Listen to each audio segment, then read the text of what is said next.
Welcome to InTouch, dedicated to real estate professionals worldwide. We're here to educate you, entertain you, and empower you in all facets of real estate. Are you ready for the latest news, trends, and market updates? Then it's time to get in touch. Welcome to today's show. Today we have a special episode and a special guest, and that is Mana Mahfoozi. She's a colleague of ours and has been in the industry for many years and mentors agents as they're getting started or revamping their business. And in critical periods like we have now in the industry we're in with so much change, she is a bright light with wisdom and guidance. What we're going to be discussing today is the buyer-broker agreement. Now, both Gary and Mana are in the studio today, and both of them are licensed in California. So they will be referencing the buyer-broker agreements in California. But regardless of what state you're in, the principles that you will learn in this episode are priceless. But be sure to check with your managing broker in the state that you're in to make sure of the specific laws that apply to your contracts. Now, without further ado, Gary, welcome to the show. Let's get started. I'm passing it off to you. Well, thank you, Andrew, and good morning, Mana and Andrew. This is pretty exciting to talk about this agreement that basically was a D-Day for real estate agents on August 17th, at least here in California. We call it here the BRBC. That's the acronym that we use for Broker Compensation Agreement representation. And so that's what we call it here. In your state, it may be called something else. But we thought it would be a good time to bring that up. I call it kind of the D-Day was August 17th when it all went into effect here in California. And a lot of agents, not here in AARE, were stressed out and scrambling. We have our broker, Tiffany, who prepped us, and we did a lot of trainings. Mana did some trainings also. But it was quite a shock to us, and we're going to talk a little bit about what it is and what we're doing here, at least in our state.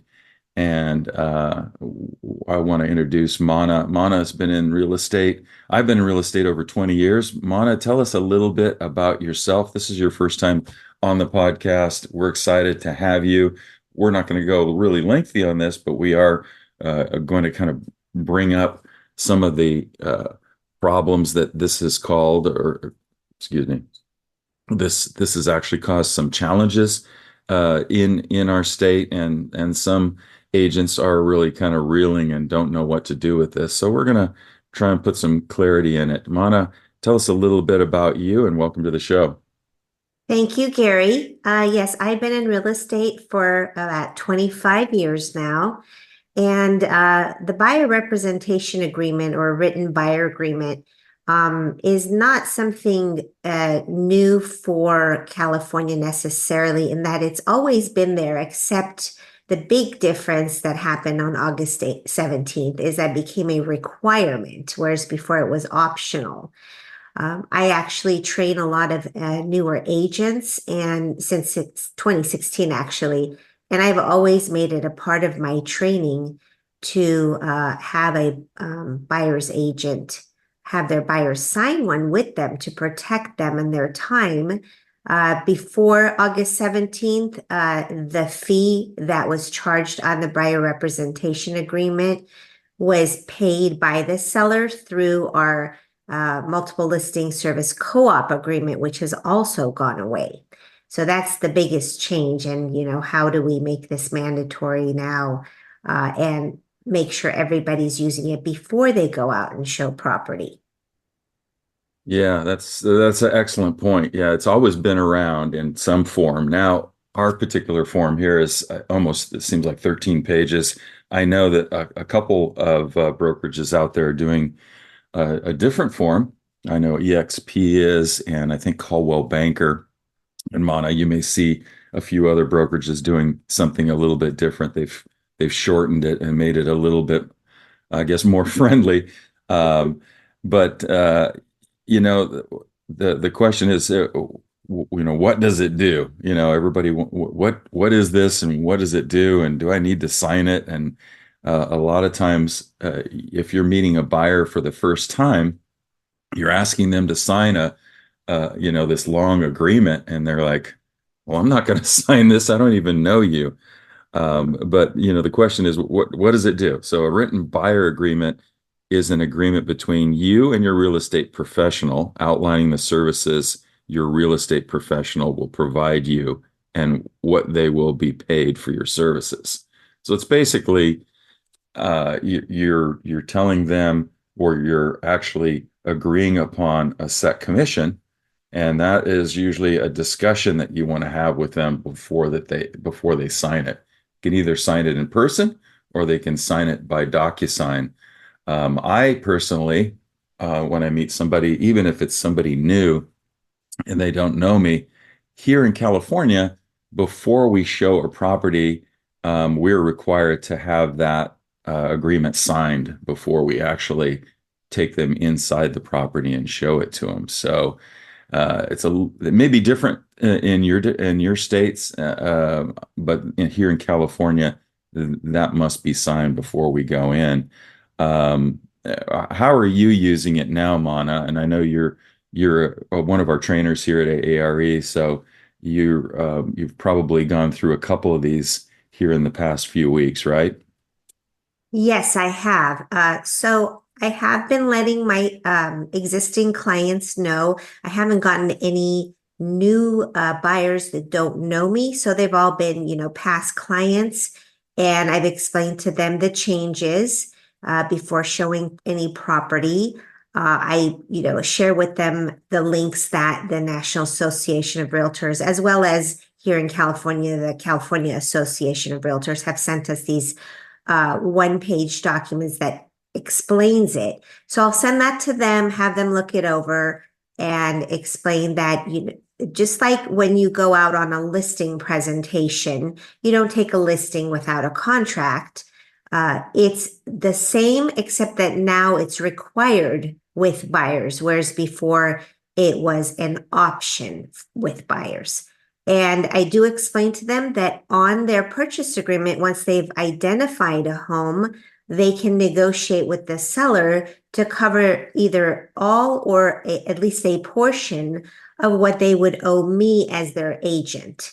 And so far, most of the people that I discussed this with understand it. They've been following the news and they haven't had an issue. But that doesn't mean that there's not issues with potential buyers who have not been following the news, or maybe first-time home buyers who don't understand the process for buying a home and having their own agent represent them.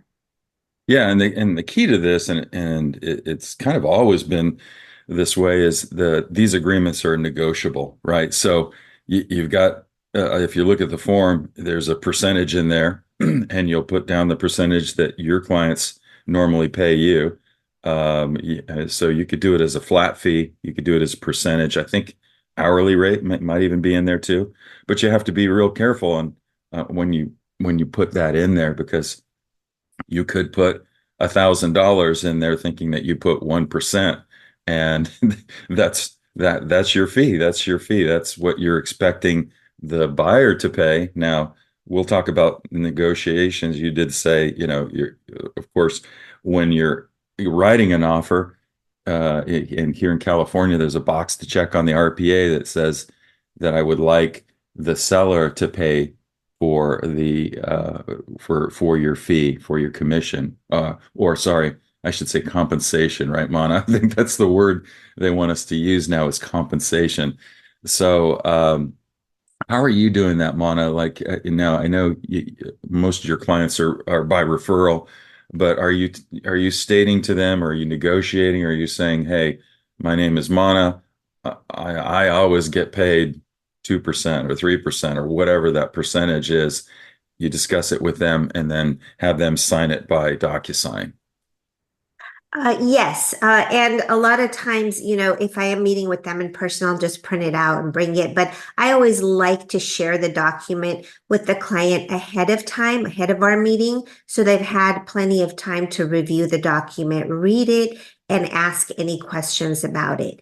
And you're right, Gary. The amount of compensation they'll ask depends on the type of home that they are buying, the price point and where they are at in their home search as well. And I'll explain to them everything that, they are getting for compensating me for my services. So I have, kind of like a one pager where I explain, these are all the things that I'm going to do for you. Just like when you go out on a listing presentation, you offer them, these are my services I'm providing to you, especially on the marketing side for the listings. So when I show it to them that way, yes, they do understand it, and I do point out that it clearly states on the written buyer agreement that they are responsible for paying my fee, but they can negotiate on their purchase agreement with the seller to cover that fee. And we can also talk about, what it looks like on the other side when we're negotiating on the purchase agreement and what that potentially could look like for them. Yeah, and that's a good point, Mana, because you're having them sign an agreement and they're looking down like, gosh, we're just going to go look at a home and you're already trying to, work your commission. But this is this is no different than if you were a dentist. I was at the dentist the other day and I sat down and I thought, oh gosh, I've got something wrong with this tooth.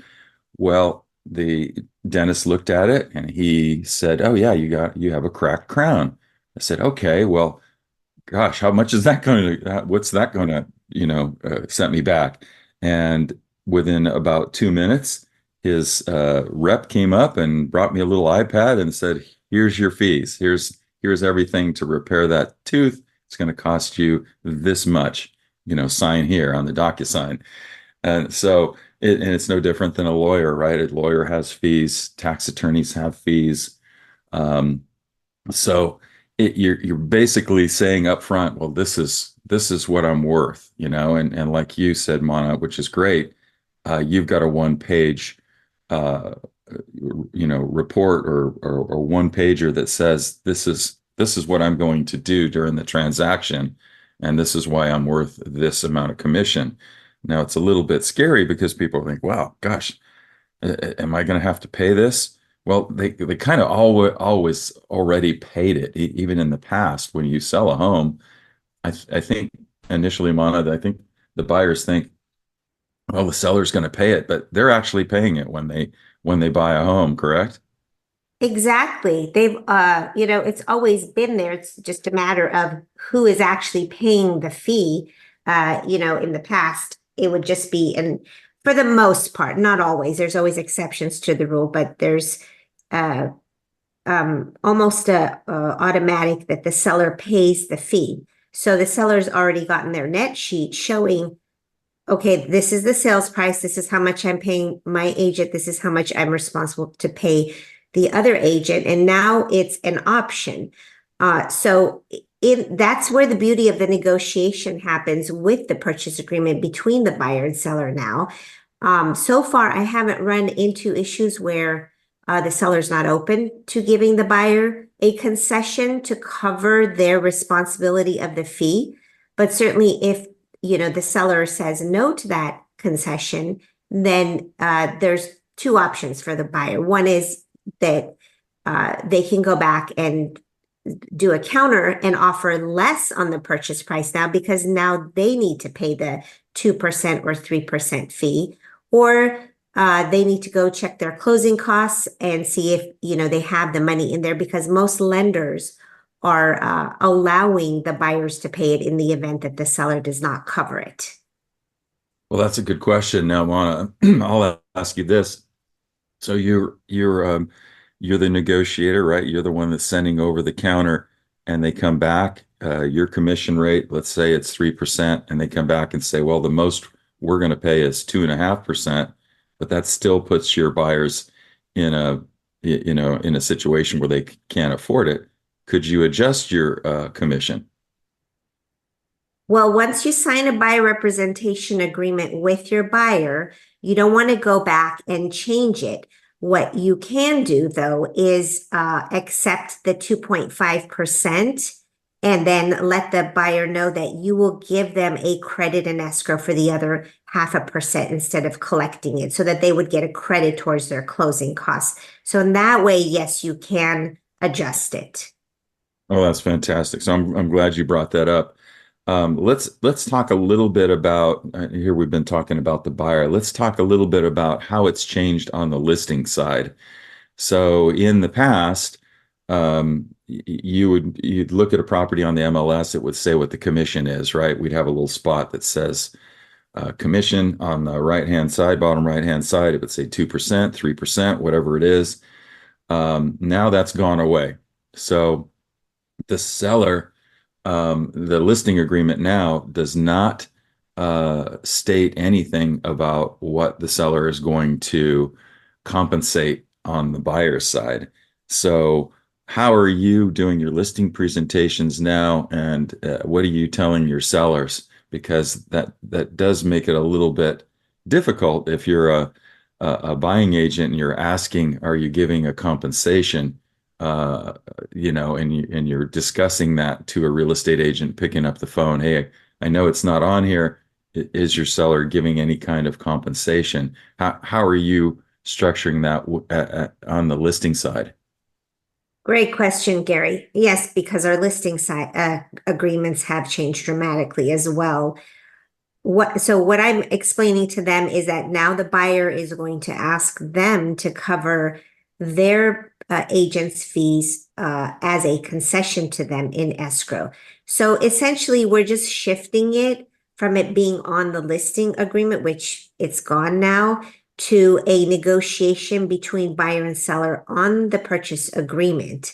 There's a box that we check, like you had mentioned before, that the buyer is not going to add an additional form that is requesting the seller to cover their portion. And the money is basically going to be a change in escrow. So, okay, Mr. and Mrs. Seller, I'm going to offer you this amount for your home. And I'm also asking you to give me 2.5% in concessions in escrow to cover the fee that I'm paying for my agent. So it's really just a shift from it being on a listing agreement to it now being on the purchase agreement and it being negotiated directly between buyer and seller.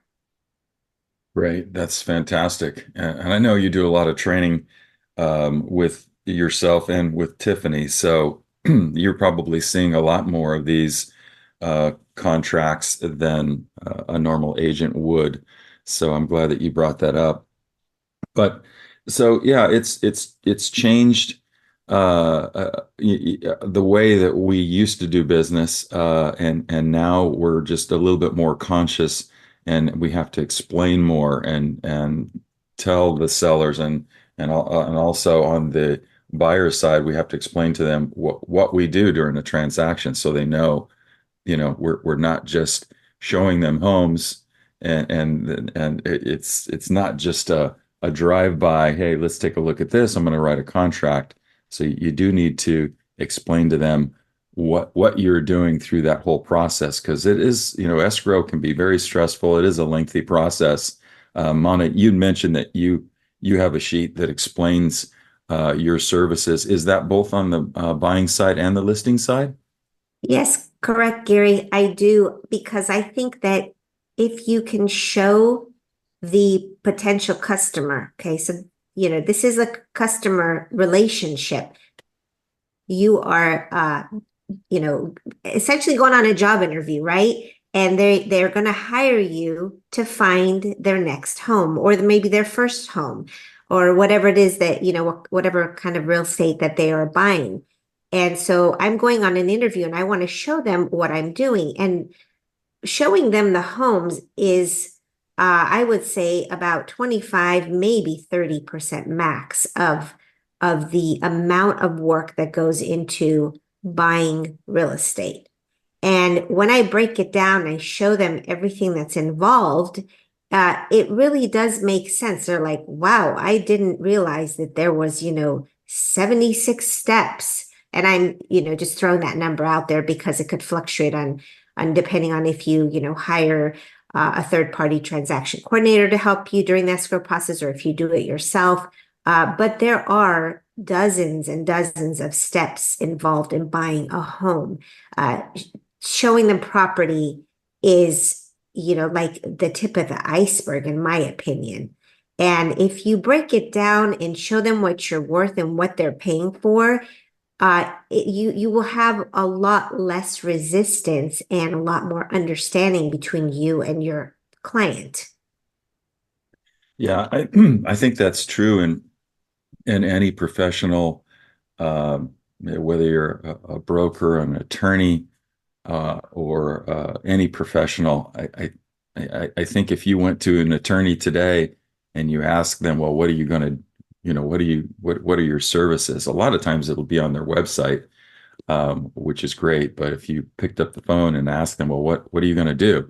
That, they're going to rattle off probably 30 to 50 things that they're going to do for you, whether it's a tax attorney or a divorce or legal attorney. You know what their services are, and I think what you're doing on your side is here's what I'm going to do for you. It's not just showing the home.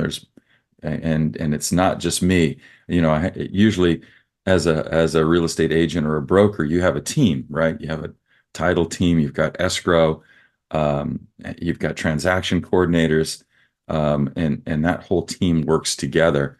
So I think explaining that to a consumer, whether it's on the listing or the buying side, is really critical. So they're not afraid to sign either a 13-page agreement here or even a one-page. We do have another form. I haven't used it yet, but it's property showing and representation agreement. I think it's the PSRA. Mana, have you used that yet? I have not used that one yet. No, I stick to the actual buyer representation agreement. Yeah, and that one's just a shorter form. And in your state, check it out. See if you've got a shorter form. It only lasts 30 days.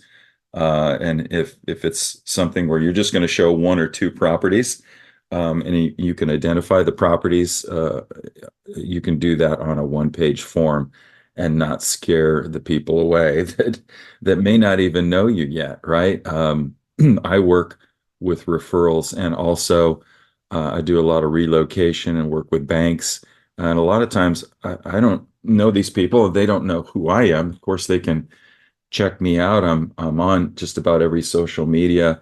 I'm on LinkedIn, Facebook, Google. I mean, the best thing that you can do if you're not an agent and you're listening to this is to type in a name, Gary Giffen or Mana, and just type it in and put realtor next to it. And then you can see basically if that person has a presence out there, they're going to show up, right? You're going to check out any professional. That's a great way to do it. So you definitely want to do your homework before you sign up with a real estate agent or broker. Damana, I noticed, both me and you are on Instagram, LinkedIn, Facebook, probably about every real estate site that's out there. Is how are you? If your clients want to know a little bit more about you, what's the best way that they can find you? Yes, absolutely, Gary. I think having an online presence is a must these days. As with any other business, like you mentioned, people want to do their homework and see who you are. And Gary, I did want to also point out that even the written buyer agreement, the longer version, you can write it for a 30-day period. It's just more open to any and all homes that you're showing them. And if I'm really and truly, let's say it's a new lead, and I've had my buyer consultation with them, before showing homes, and I show them what I do. I bring out the buyer agreement, then we go look at homes. If, the relationship is not uh, agreeable to both sides, you can cancel the agreement. You can exit the agreement. And certainly, I want to work with somebody that wants to work with me. I don't think any of us want to, work with people that we don't have a mutual respect and desire to work with each other. And the payment comes through escrow at the end of the transaction. So they're not, by signing this agreement, they're not taking out their checkbook right then and there and paying you. So you've got to do your job as an agent, find them the right property, and then also negotiate the transaction for them. And then once you open escrow, make sure it doesn't fall out of escrow. So that's where it goes back to showing homes is such a small part of the entire transaction, that they have opportunities to get out of the agreement if it's not working out for them. So I think that will take the fear out of it for them, knowing that, yes, as with most, any contract, there should be a clause that allows them to exit as long as it's mutually agreeable by both parties. Yeah, it's all about relationships, and if you've been in real estate long enough, you know that there's two things. It's the relationship and the communication. So I think if you're communicating and letting the people know what they're signing and that there is a way out, same thing with the listing agreement. As far as I'm concerned, if we are in an agreement, and even if I put down 6 months, if for some reason in that listing agreement we're not compatible and it's not working out the way that we thought it was going to work out, I'm happy to cancel my contract at any time and not charge any fees. That's me personally, and Mana, and I'm sure every agent has their own way out of a contract. But it's like you said, Mana, if you're in a relationship, it's not working out, it's getting stressful, and you can tell it's not going the right direction, you may want to just refer that to another agent and cancel that agreement, and just like you can with most agreements. So yeah, I'm glad that you brought that up. But just like everything, this is just another piece of paper that we have to deal with and explain. It still comes down to relationships. It still comes down to finding your client the best home or the best investment or the best piece of land so they can build on it. The rest of this is just kind of a distraction. It's a necessary distraction because it's what we have to do.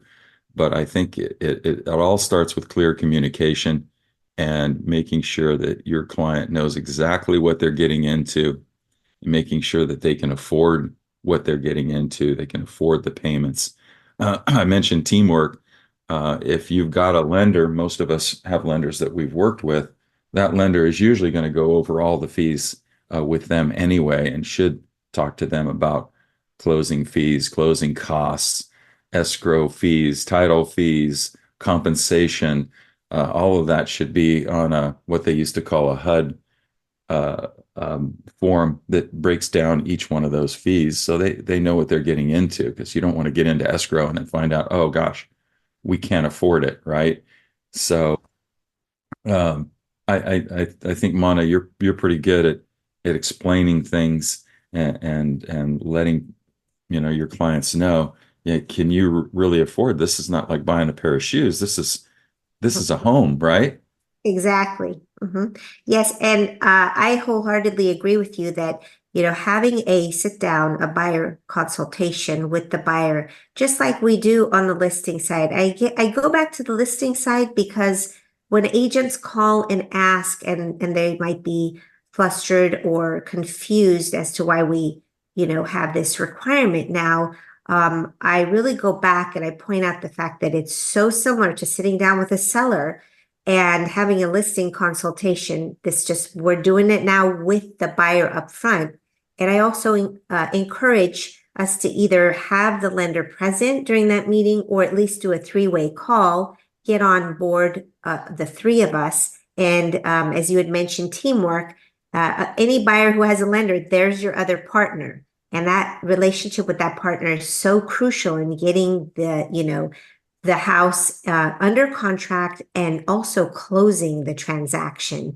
Want to emphasize how important it is, that entire escrow process of keeping the transaction alive so we can get to the end game of closure. Congratulations, here's the keys to your new home. And I also wanted to comment, Gary, on the exiting agreement or referring it out to another agent, because I thought you brought up an excellent point there. In the agreement, it does have a protection clause that in the event that both parties agree to cancel the buyer representation agreement, within a certain number of days after the document has been canceled, if the buyer does want to go back and buy the home that you showed them, you will still be the agent on that transaction and get paid. So your time has not all been wasted, because I know some buyers agents might be concerned about that. But even more important than that, I think, is that sometimes you may not mesh after you've signed an agreement, started showing homes. And if that's the event and both parties want out, I'm positive that you can find another agent in your company and refer it out to them that will fit, maybe be a better fit. And that way everybody's happy. They have somebody else that they may be able to work with better, and you will still get a referral fee out of it. In fact, I've had several of those exact scenarios happen to me, where one of my esteemed colleagues has called me and said, I'd like to refer this client out to you. And we've worked out beautifully. We're happy. We close the transaction, and then my fellow realtor gets paid as well for the introduction. Yeah, that's a great point. And we do a lot of referrals within our company. Now that we're not just in California, we're all over the United States. We do a lot of referring back and forth. So if you're in a different state, it's really easy to go to our AARE website and type in. I think you can even search by state now. If you're looking for somebody, or if you know your client is moving to Florida, we've got a lot of great Florida agents now, and it's easy to find another agent and refer those. If you've got in particular a listing and that person is selling, and you want to refer them to another agent, we're in all states, almost all states now. I know Andrew and John are working on bringing in more agents every day. So anyway, I think we've covered it pretty well, Mana. Is there anything else that you want to add to this before we sign out on this podcast? I just want to encourage agents not to be flustered or stressed out about this. This is yet, like you said, another form. It is a form that we sign, but then we turn around and go right back to doing our jobs, helping our client find the home, negotiated, and close the transaction. And if you are a buyer on the other side, ask questions. You're not signing your life away. You're signing an agreement to hire a true professional to help you with the biggest purchase of your life. So ask questions, be comfortable with it, and know that you're having somebody who's truly representing your best interests. And that's what this is all about. Very well said, Mana. Well, thank you for joining us today. We had a great time, and this is the first time that we've had Mana on. I know it won't be the last. She is a true professional, and we're just glad to have you here today. So thank you again, everybody. Have a great week, and we will be seeing you soon. We hope this message has blessed you. And just remember, as you go on your journey, that through tribulation, through trial, through challenges like we're facing today in our industry, you will grow stronger. And although negotiating these buyer commissions and buyer broker agreements may not be common practice for you, it will be moving forward, and it will ensure that you protect your valuable time and that you're paid for your valuable service. Have a wonderful week, and we will catch you on the next episode.